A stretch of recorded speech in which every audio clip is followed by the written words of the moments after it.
ఇది మిక్స్ చేసుకున్నాక కొంచెం ఉప్పు వేసుకొని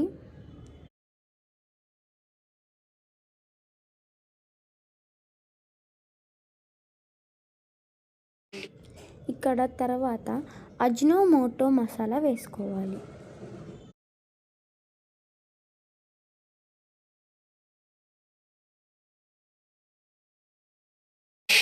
సోయా సాస్ ఉంటే వేసుకోండి, నా దగ్గర అయితే లేదు, సో నేను ప్లెయిన్గా చేసేసాను. నెక్స్ట్ ఈ చాప్ చేసుకున్న పన్నీర్ ఏదైతే ఉందో మనం వేసేసుకోవాలి దాంట్లో. మనం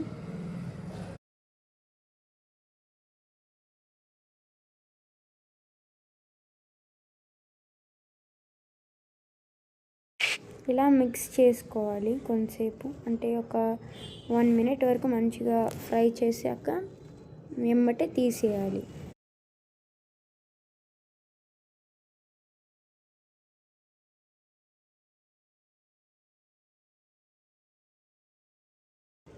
ఇలా ఒక 1 minute మంచిగా చేసుకున్నాక స్టవ్ ఆఫ్ చేసి చల్లారేంతసేపు వెయిట్ చేసేయాలి. ఇప్పుడు మన స్టఫ్ రెడీ అయిపోయింది.